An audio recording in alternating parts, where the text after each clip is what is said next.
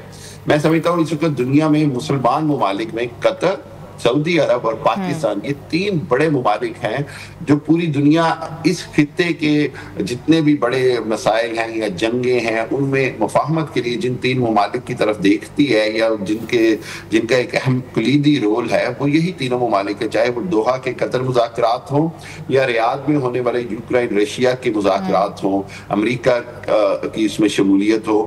اس حوالے سے میرا خیال یہ ہے کہ اگین پاکستان اپنا فورن پالیسی کے حوالے سے اس وقت اپنی کامیابی کی معراج پہ ہے. بہت اچھے طریقے سے پاکستان اپنی فورن پالیسی ہینڈل کر رہا ہے اور دنیا کو پاکستان کی اہمیت کا اندازہ ہر گزرتے دن کے ساتھ زیادہ سے زیادہ ہوتا جا رہا ہے. اچھا، آپ نے دیکھا ہوگا کہ ساری سرگرمی میں چین کا کردار بھی بہت اہم رہا ہے. کیا پاکستان کی پوزیشن چین مغرب کشمکش میں خطرے میں آئے تو نہیں آئے گی؟ دیکھیے میں سمجھتا ہوں کہ آپ اگر ہسٹری کو دیکھیں تو کولڈ وار یعنی سرد جنگ جب روس اور امریکہ کے دو بلاک تھے دنیا میں، تو دنیا کے جو ترقی پذیر ممالک تھے یا تھرڈ ورلڈ کنٹریز تھے ان کو فیصلہ کرنا پڑتا تھا کہ انہوں نے اپنا جو ہے وزن کس پلڑے میں ڈالنا ہے، یعنی امریکہ کی طرف جانا ہے، روس کی طرف جانا ہے. لیکن جب روس ختم ہو گیا، ٹوٹ گیا، امریکہ واحد سپر پاور بن گیا تو اس کو دنیا کا اس چیز کا دنیا کو بڑا نقصان ہوا. امریکہ نے پچھلے 25-30 سال میں اپنی من مانیاں کی، اپنی مرضی سے جنگیں چھیڑی، اقوام متحدہ کو پورا کنٹرول کیا اور جہاں دل کیا خصوصی آپ نے دیکھا عراق کے اوپر چڑھائی کر دی، دوسرے دنیا کے ممالک پر چڑھائی کر دی. لیکن چائنا کے آنے سے جو طاقت کا بیلنس ہے، جو دنیا کے اندر جو ملٹی پولر ورلڈ ہوئی ہے، یعنی سنگولر پولر ورلڈ سے ملٹی پولر ورلڈ یعنی کثیر الجہتی طاقتیں آئیں، اس کا فائدہ یہ ہوا کہ آج دنیا کے اندر طاقت کا توازن آ رہا ہے. اور پاکستان کا آئیڈیل سچویشن یہ ہے کہ پاکستان کے تعلقات امریکہ سے بھی ٹھیک ہیں، بہت اچھے ہیں، اور اس کے ساتھ ساتھ پاکستان اور چائنا کی جو لازوال دوستی ہے، جو وہ بات ہے کہ ہمالیہ کے پہاڑوں سے اونچی دوستی ہے، اس کے سے پاکستان چائنا کا ایک ایسا پر اعتماد دوست ہے کہ دنیا میں پاکستان چائنا کے ساتھ چلے گا، چائنا کے بلاک کا حصہ رہے گا. لیکن وہیں پر دنیا کو پاکستان کی ضرورت ہوگی جب چائنا سے کچھ بھی برج کے طور پہ کام کرنا ہوگا، چائنا سے کچھ بھی کوئی بھی بڑی ایفیلیشن کرنی ہوگی. اقتدار سے کیا فائدہ ہوگا؟ دیکھیے نا، جتنا بھی ملک کی جب خارجہ پالیسی مضبوط ہوتی ہے تو اس کے ساتھ ہی معیشت مضبوط کے راستے کھلتے ہیں، اس کے ساتھ ہی دنیا کی نظروں میں اس ملک کی اہمیت بڑھتی ہے، اور جب اہمیت بڑھتی ہے تو پھر فورن انویسٹمنٹ آتی ہے، لوگوں کا اعتماد بحال ہوتا ہے، اور اس فورن انویسٹمنٹ کے نتیجے میں پھر یہاں پر جاب کے مواقع پیدا ہوتے ہیں، کاروبار کے مواقع پیدا ہوتے ہیں، ایکسچینج آف بزنس ہوتا ہے، ایکسچینج آف آئیڈیاز ہوتا ہے، ایکسچینج آف ہیومن ریسورس ہوتا ہے. تو یہ تو خارجہ پالیسی بڑی سمجھے کہ کلیدی کردار ادا کرتی ہے ملک کی معیشت کی ترقی میں. دنیا کے وہ ممالک جن کی خارجہ پالیسی فیل ہوتی ہے وہ دنیا سے کٹ جاتے ہیں. جب دنیا سے کٹ جاتے ہیں تو پھر ان کے اندر نہ معیشت ترقی کر پاتی ہے، نہ اقتصادی طور پر مضبوط ہوتے ہیں، نہ ہی ایکسپورٹس ان کی جو ہیں وہ بڑھ پاتی ہیں. خارجہ پالیسی معیشت کے ساتھ ایک لازم و ملزوم جزو ہے. جتنی ہماری خارجہ پالیسی کامیاب ہوگی، پاکستان کی معیشت اور اقتصادی حالت اتنی بہتر ہوگی. بالکل ایسا ہی ہے. اچھا، یہ بھی مجھے بتائیے گا کہ پاکستان عالمی سطح پر اس کردار کو کیسے برقرار رکھ سکتا ہے؟ ہاں جی، بڑا اچھا سوال ہے. دیکھیے پاکستان بدقسمتی سے میں یہ کہوں گا کہ پاکستان کو کئی مواقع ملے ماضی میں بھی کہ اپنے آپ اہمیت کو ایک لمبے عرصے تک دنیا کو ثابت کریں، چاہے وہ روس اور افغانستان کی جنگ تھی، یا 9/11 کے بعد کے حالات تھے، یا طالبان جب پہلی بار اقتدار میں آئے 90s میں، اس وقت کے حالات تھے. بدقسمتی سے ہوتا یہ ہے کہ پاکستان کی فورن پالیسی کے اندر ایک جو کنسسٹنسی ہے وہ نہیں رہتی ہے، مستقل مزاجی نہیں رہتی ہے. حکومتوں کے بدلنے سے ایک دم سے فورن پالیسی کی ترجیحات اگر بدل دی جائیں تو اس سے جو ہے وہ بڑا نقصان ہوتا ہے. آپ دیکھیں امریکہ یا یورپ یا بڑے جو دنیا کے ترقی یافتہ ممالک ہیں, ان کے ہاں حکومتیں کوئی بھی آئیں, جو بنیادی خارجی تعلقات کی ترجیحات ہیں ان میں فرق نہیں پڑتا ہے. امریکہ میں ریپبلکنز آئیں یا ڈیموکریٹس آئیں, جو بنیادی پالیسی ہے چاہے وہ اسرائیل کے حوالے سے ہو, یورپ کے حوالے سے ہو, سب کانٹیننٹ کے حوالے سے ہو, وہ ایک ہی رہتی ہے.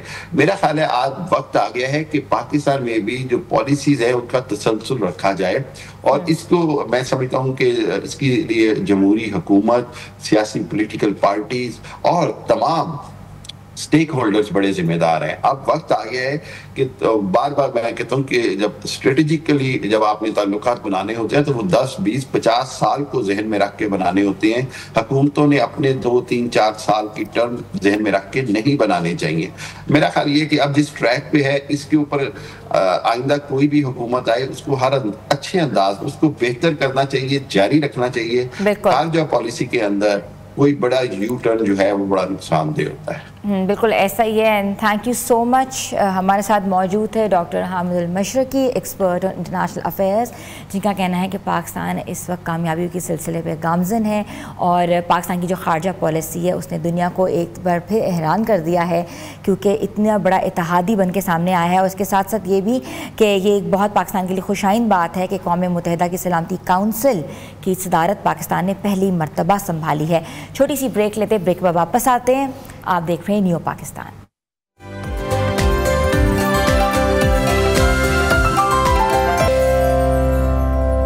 نیو پاکستان میں آپ کو ایک بار پھر سے خوش آمدید کہتے ہیں. ویورز, برسات کا موسم ہے, ہوا میں نمی ہے, ایسے بازاروں میں ایک خاص قسم کا جو پھل ہے وہ نظر آتا ہے اور ذائقے میں بھی اچھا ہوتا ہے, مگر ہمیں نہیں سمجھ آتی کہ اس کی افادیت کیسی ہے. جی ہاں, میں بات کر رہی ہوں جامن. جامن دل کی صحت کے لیے انتہائی مفید ہے. اس میں موجود اینٹی آکسیڈنٹ دل کو مضبوط رکھتے ہیں. جگر کی گرمی ہو, سوزش ہو, یا خاص طور پہ برسات میں جب معدے اور جگر پر برا اثر پڑتا ہے, اور ڈائبٹیز کے مریضوں کے لیے بھی کہتے ہیں کہ خوشائن بات یہ ہے کہ جامن ہے زیادہ سے زیادہ استعمال کریں, کیونکہ سیزن کا بھرپور فائدہ کریں, کیونکہ جامن جو ہے صرف تھوڑے سے عرصے کے لیے آتا ہے, اور ایک دم سے کہتے ہیں نا جس طرح صفائی ہستی سے غائب ہو جاتا ہے ویسے ہی غائب ہو جاتا ہے. تو جامن کی جو گٹلی کا جو پیسٹ ہے وہ چہرے پر لگانا چاہیے, کیونکہ اس سے گرمی دانے بھی ختم ہوتے ہیں, چکناہٹ کا بھی مسائل دور ہو جاتے ہیں, اور کہتے ہیں کہ آپ تر و تازہ لگتے ہیں, ریفریش لگتے ہیں, خوش نظر آتے ہیں.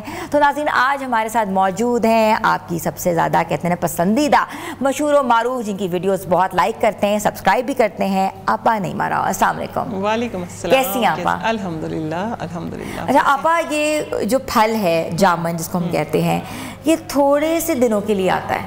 ہاں بالکل, تھوڑے سے, اور اس کے بعد چلا جاتا ہے؟ بالکل ایسے ہی ہے. تو تھوڑے سے دنوں کے لیے ہم کیسے زیادہ سے زیادہ فائدے اٹھا سکتے ہیں؟ ہم بسم اللہ الرحمن الرحیم, سب سے پہلے دیکھیں یہ جو ایک پھل ہے اس کی تعریف میں اگر بیان کروں نا تو میں کہتی ہوں اس کا نام ایک بائٹ ہے نا, یہ اس کا نام ہونا چاہیے فٹ بائٹ.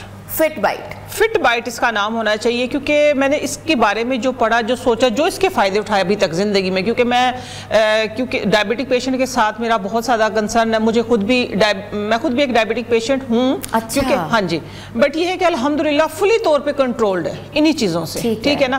تو اس کے جتنے فائدے ہیں نا, یہ ایک ایسا درخت ہے, یہ ایک ایسا پھل ہے جس کا نام فٹ بائٹ ہونا چاہیے. آج اس کو فٹ بائٹ بولا کریں, یہ بہت ہی اچھا اس کا یونیک نام ہے. یقین مانے میں نے سوچا آپ نے بات کی نا اس کو سال بھر سے ہم کیسے فائدہ اٹھا سکتے ہیں, ہم اس پہ بھی بات کریں. پہلے ہم اس کی بات کر لیتے ہیں کہ یہ درخت جو ہے اللہ تعالیٰ کی اتنی بڑی نعمت ہے کہ اس کی جڑ سے لے کے اس کے پھل کی گٹھلی اور پھر اس کے پتے, اس کی ٹہنیاں, میں بتاتی ہوں پورا کا پورا یہ اللہ تعالیٰ نے ہمارے لیے اتنا ایک یہ کہہ سکتے ہیں یونیک چیز اتاری ہے دنیا میں, کہ جس سے صرف یہ ہے کہ آپ کو دیکھنے والی آنکھ چاہیے, سوچنے والا دماغ چاہیے, صرف نیچر کے قریب جائیں, نیچر کو سمجھیں, نیچر کو دیکھیں کہ اللہ تعالیٰ نے ہمارے لیے اس زمین پر کیسے کیسے خزانے اتارے ہیں.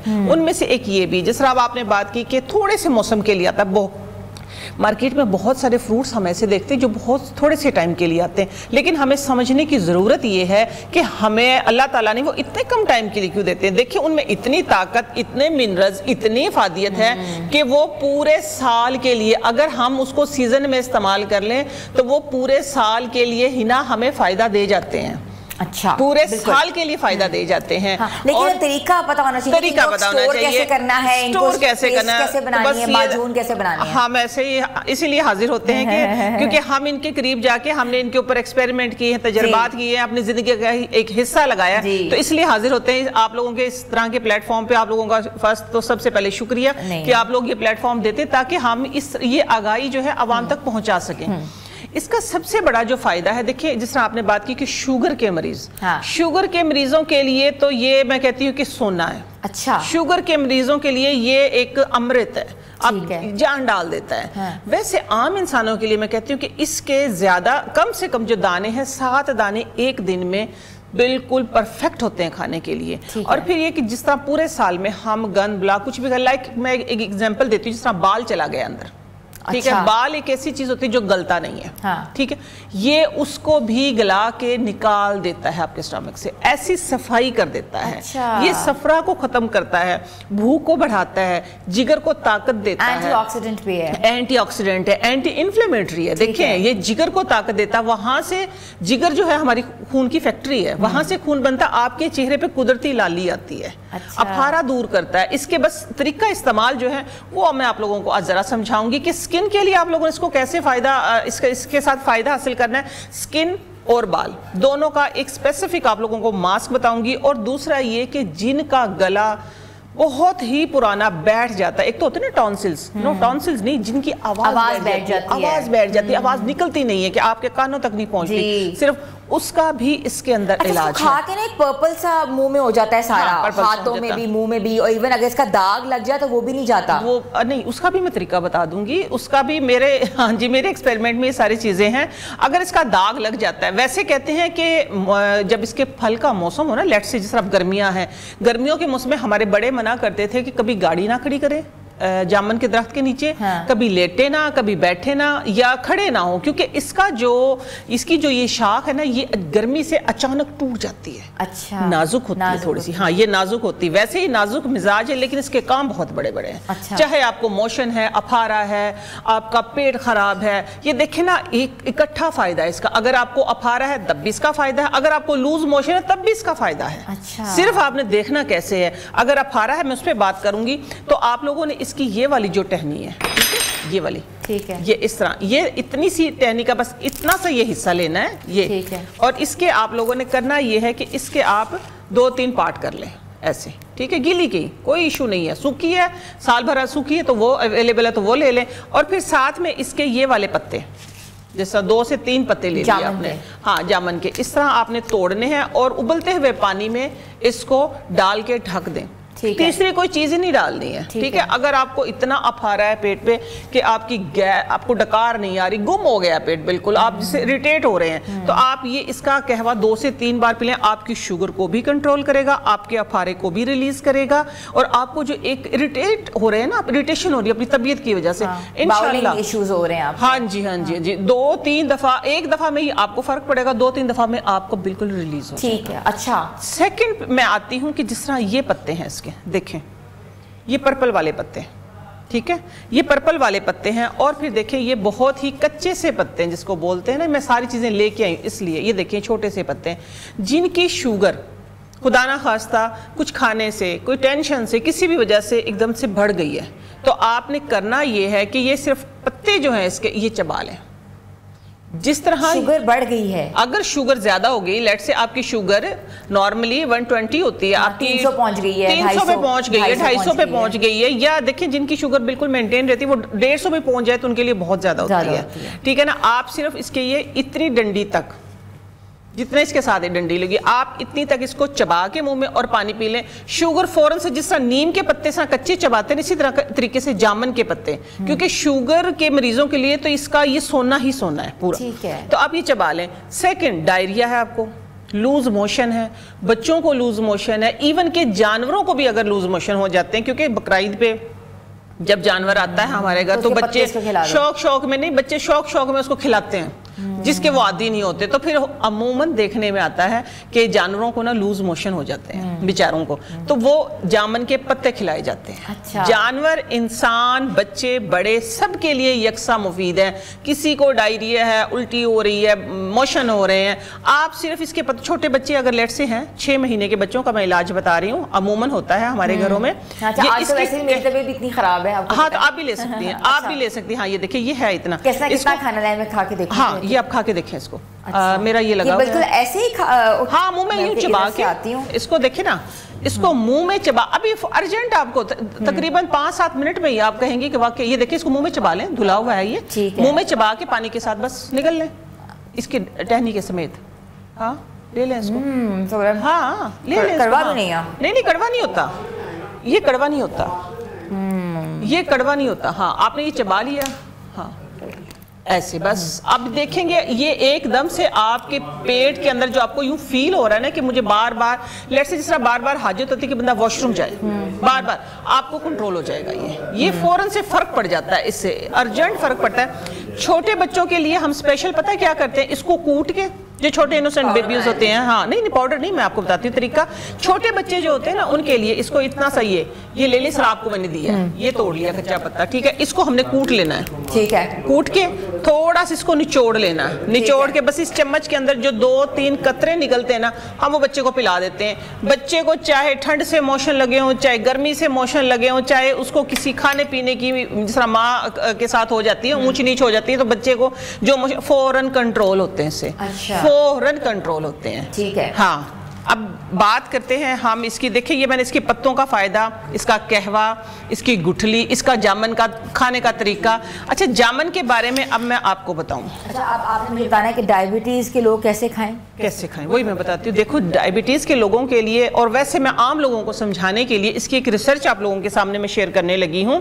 جس طرح H2O پانی کا فارمولا ہے, اس طرح یہ جاوا پلم جو ہے جیمبولین اور جیمبوسین, ٹھیک ہے, جیمبولین اور جیمبوسین 2 کمپاؤنڈ سے مل کے یہ جاوا پلم بنا ہے, جو کہ جس کی خاصیت یہ ہے کہ یہ ہماری باڈی کے اندر جو شوگر ہے, ایک تو اس کو مینٹین کرتا ہے, کنٹرول نہیں کرتا, اس کو مینٹین کرتا ہے. پھر اس کے اندر کیونکہ ہر فروٹ کے اندر قدرتی شوگر ہے, اس کو یہ بہت ہی سلو پروسیس میں ہماری باڈی کے اندر آبزرو ہونے میں مدد دیتا ہے.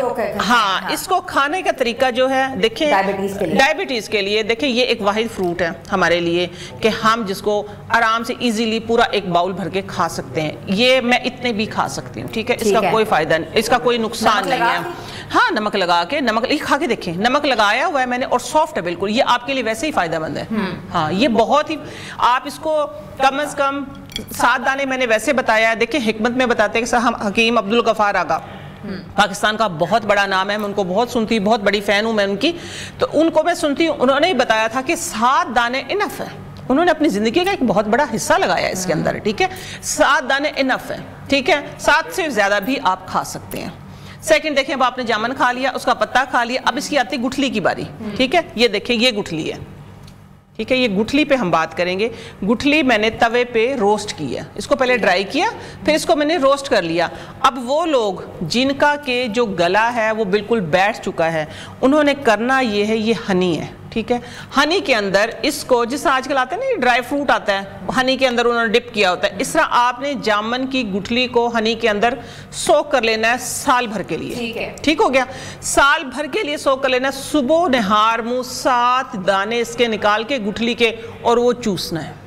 اچھا, ایک ایک کر کے انشاءاللہ. جو گلا بالکل سٹک ہو چکا ہے نا, آہستہ آہستہ آپ کی آواز بحال ہونا شروع ہو جائے گی, ٹھیک ہے. اور پھر دوسری بات, جس طرح میں نے بتایا کہ جامن میں آئرن ہے, آپ نے بھی بتایا ویٹامن سی ہے, تو یہ جامن کا موسم چلا گیا. آپ کا ایک کوسچن تھا کہ پھر ہم اسے کیسے فائدہ اٹھائیں.